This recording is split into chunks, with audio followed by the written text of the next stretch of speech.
salah. Alhamdulillah jemaah asar yang sama-sama kita mengharapkan ridha Allah Subhanahu wa taala. Mari sejenak kita bersabar untuk sama-sama mendengarkan satu hadis tentang kitab Fadilah Tabligh. Hadis ke-6 dari Sayyidina Aisyah radhiyallahu anha, ia berkata, suatu ketika baginda Rasulullah SAW masuk ke dalam rumahku dan aku mengetahui dari raut wajah beliau bahwa sesuatu telah terjadi pada diri beliau. Beliau tidak berbicara pada siapapun. Setelah berwudu beliau masuk ke masjid. Aku pun merapatkan diri ke dinding kamarku agar dapat mendengar apa yang beliau sabdakan. Beliau duduk di atas mimbar. Setelah memuji Allah Subhanahu wa taala, beliau bersabda, wahai manusia, sesungguhnya Allah Subhanahu wa taala berfirman kepada kalian, perintahkanlah kepada kebaikan dan cegahlah dari kemungkaran sebelum datang masa ketika kalian berdoa tetapi aku tidak mengabulkan doa kalian. Kalian meminta padaku tetapi aku tidak memberimu, dan kalian meminta tolong kepadaku dalam menghadapi musuh tetapi aku tidak menolongmu. Beliau tidak menambah sabda beliau dan turun dari mimbar. Hadis riwayat Ibnu Majah, Ibnu Hibban dari kitab At-Targhib.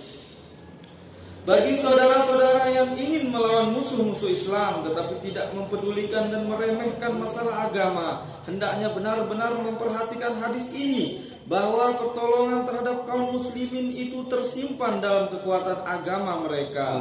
Sayyidina Abu Darda radhiyallahu anhu adalah seorang sahabat yang terkenal. Ia berkata, hendaklah kamu selalu menyuruh manusia berbuat baik dan mencegah mereka dari kemungkaran. Jika tidak, Allah Subhanahu wa taala membangkitkan seorang raja zalim yang akan memerintahmu, yang tidak menghormati kaum tua dan tidak akan menyayangi anak-anak kecil.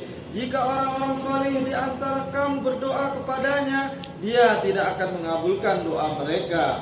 Jika kamu minta bantuan kepadanya, dia tidak akan membantumu. Jika kamu mohon ampunannya, dia tidak mengampuni dosamu. Allah Subhanahu wa taala berfirman, ya ayyuhalladzina amanu in tansurullaha yansurukum wa yusabbit aqdamakum.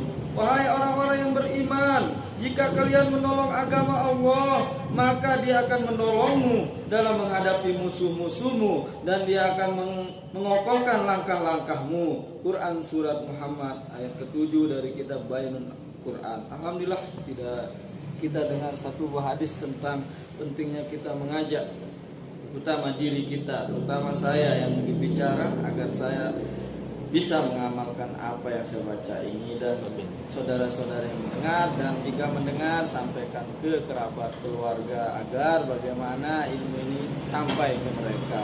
Dan penting juga kita belajar, hidupkan taklim, ya, baca kitab Fadilah Amal di rumah bersama keluarga, di masjid musola bersama jemaah. Sempurnanya majelis ini kita tutup dengan doa kifaratul majelis. Subhanallah wa bihamdihi, subhanallah wa bihamdika, asyhadu an la ilaha illa anta, astaghfiruka wa atubu ilaik. Assalamualaikum warahmatullahi wabarakatuh.